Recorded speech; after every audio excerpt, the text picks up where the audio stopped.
For 4 years in the United States of America, we had a president who stood up at press conferences and talked tough about Vladimir Putin, and then Putin invaded Ukraine and destroyed a significant chunk of the country. The path to peace and the path to prosperity is maybe engaging in diplomacy. We tried the pathway of Joe Biden of thumping our chest and pretending that the President of the United States' words mattered more than the President of the United States' actions. What makes America a good country is America engaging in diplomacy. That's what President Trump is doing. Can I ask you? Sure. Yeah? Yeah. Okay. So he occupied our parts, big parts of Ukraine, part of East and Crimea. So he occupied it on 2014. So during a lot of years, so I'm not speaking about just Biden, but those time was Obama, then President Obama, then President Trump, then President Biden, now President Trump, and God bless, now President Trump will stop him. But during 2014, nobody stopped him. He just occupied and took. He killed people. You know what the contact 2015. 2014 2014. and 2014. 2014. Yeah. So I was not here. Yeah, but That's exactly right. Yes, but during 2014 till 2022, yeah, the situation the same. The people are been dying on the contact line. Nobody stopped him. You know that we had conversations with him, a lot of conversation, my bilateral conversation, and we signed with him, me, like a new president. In 2019, I signed with him the deal. I signed with him, Macron and Merkel, we signed ceasefire. Ceasefire. All of them told me that he will never go. We signed him with gas contract. Yes, but after that, he broken this ceasefire. He killed our people and he didn't exchange prisoners. We signed the exchange of prisoners, but he didn't do it. What kind of diplomacy, JD, you are speaking about? What do you mean? I'm talking about the kind of diplomacy that's going to end the destruction of your country. Yes, but if you Mr. President, with respect, I think it's disrespectful for you to come into the Oval Office and try to litigate this in front of the American media. Right now, you guys are going around and forcing conscripts to the front lines because you have manpower problems. You should be thanking the president for trying to bring an end to this conflict. Have you ever been to Ukraine that you say what problems we have? I have been to. Count one. I've actually watched and seen the stories, and I know what happens is you bring them on a propaganda tour, Mr. President.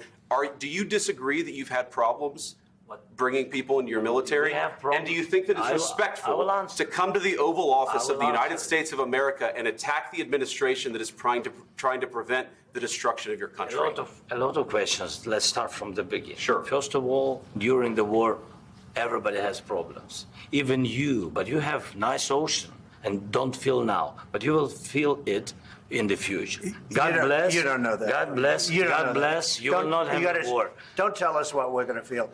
We're trying to solve a problem. Don't tell us what we're going to feel. I'm not telling you. Because you're in no position to dictate that. That's exactly what you're doing. You're in no position to dictate what we're going to feel. We're going to feel very good. You will feel influence. We're going to feel very good and very strong. You will feel influence. You're right now not in a very good position. You've allowed yourself to be in a very bad position, and he happens to be right about it. From the very beginning of the war. You're not in a good position. You don't have the cards right now. With us, you start having cards. Right now, you don't. You're playing cards. You're playing cards. You're gambling with the lives of millions of people. You're gambling with World War III. You're gambling with World War III. And what you're doing is very disrespectful to the country, this country. That's back to you. Far more than a lot of people said they should have. Have you said thank you once this entire meeting? No, in this entire meeting, have you said thank you? You went to Pennsylvania and campaigned for the opposition in October. Offer some words of appreciation for the United States of America and the president who's trying to save your country.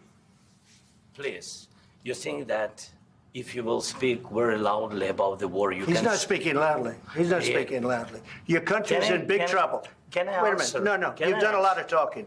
Your country is in big trouble. I know. You're not winning. You're not winning this. you have a damn good chance of coming out okay because of us. Mr. President, we are staying in our country, staying strong from the very beginning of the war. We've been alone, and we are thankful. I said thanks you haven't been in this alone. cabinet, you and haven't not been only alone. in this cabinet. We gave you, through this stupid president, $350 billion.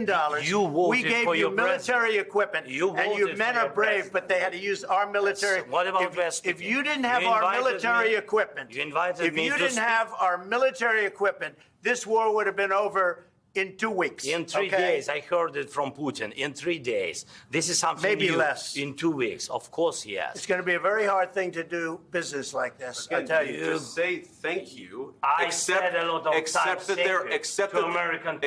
there are disagreements, and let's go litigate those disagreements rather than trying to fight it out in the American media when you're wrong.